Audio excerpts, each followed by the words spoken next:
Assalamualaikum warahmatullahi wabarakatuh. Halo semuanya.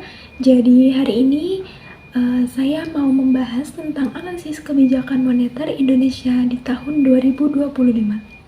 Kita akan melihat bagaimana Bank Indonesia mengatur ekonomi kita dari bulan Januari sampai Juni 2025. Adapun presentasi yang akan saya lakukan ini merupakan tugas dari Bapak dosen Yusuf Asyahri, SEME. Dan perkenalkan, saya sendiri Cika Putri Inti Aswati dengan NIM 250 1050 269. Baik, mungkin langsung saja kita masuk ke dalam materinya.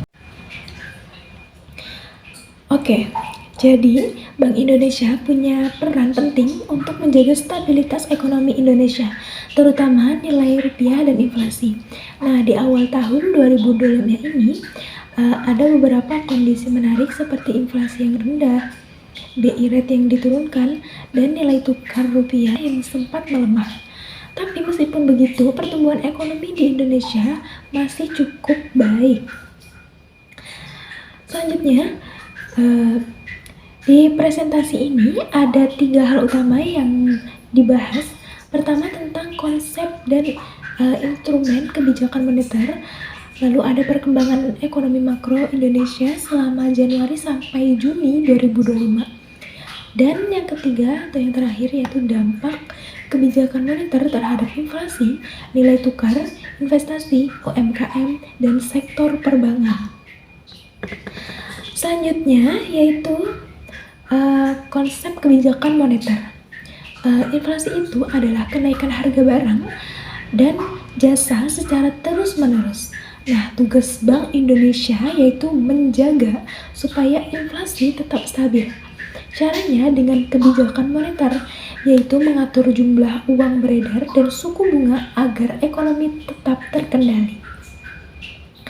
Next, selanjutnya ada tabel perkembangan indikator. Kalau dilihat dari tabel ini, inflasi Indonesia masih cukup terkendali, yaitu dengan BI rate juga mengalami penurunan secara bertahap sampai 5,50% di bulan Mei. Nilai tukar rupiah sempat melemah di bulan April, tapi mulai menguat lagi di bulan Juni. Selanjutnya ada grafik inflasi juga BI rate.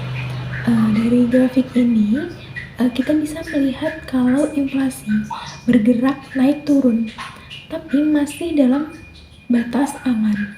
Sementara itu BI rate diturunkan atau membantu mendorong pertumbuhan ekonomi dan menjaga daya beli masyarakat.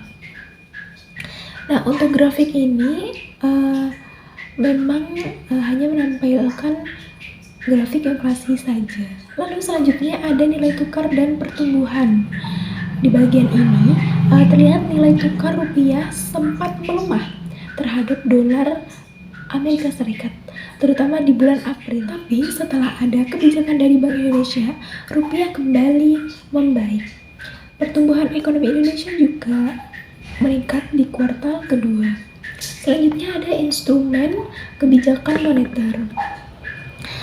Bank Indonesia menggunakan beberapa instrumen kebijakan moneter, di antaranya itu ada BI rate sebagai suku bunga acuan. Setelah itu ada operasi pasar terbuka untuk mengatur uang beredar, lalu ada intervensi falas untuk menjaga rupiah, dan gilt magic minimum untuk menjaga stabilitas perbankan. Oke, lanjut, yaitu dampak ke inflasi dan nilai tukar. Kebijakan moneter yang digunakan Bank Indonesia cukup berhasil karena inflasi tetap berada dalam target. Selain itu, nilai tukar rupiah yang sebelumnya melemah juga bisa kembali lebih stabil. Lanjut, ada dampak ke daya beli dan investasi. Karena inflasi tetap rendah, daya beli masyarakat juga masih terjaga. Penurunan BI rate juga membantu meningkatkan investasi karena biaya pinjaman menjadi lebih ringan, terutama untuk dunia usaha. Lanjut, yaitu ada dampak ke UMKM dan perbankan. Untuk UMKM, penurunan BI Rate membantu akses pembiayaan jadi lebih mudah, sedangkan di sektor perbankan, pertumbuhan kredit tetap berjalan walaupun penurunan suku bunga kredit masih belum terlalu cepat. Selanjutnya adalah kesimpulan. Oke, dari presentasi tadi dapat disimpulkan bahwa kebijakan moneter bangsa Indonesia bersifat akomodatif dengan menurunkan BI Rate bertahap dari 5,75% menjadi 5,50%. Berhasil menjaga inflasi dalam target dan menstabilkan rupiah setelah sempat melemah. Tapi dampaknya ke pertumbuhan ekonomi belum optimal karena transmisi ke suku bunga kredit bank masih lambat. Jadi butuh dukungan kebijakan fiskal dan sektor real juga. Itu telah tadi pemaparan presentasi dari saya tentang analisis kebijakan moneter Indonesia di tahun 2025 ini. Semoga presentasi kali ini bisa bermanfaat untuk teman-teman sekalian. Baik, saya tutup. Apabila ada salah kata mohon dimaafkan.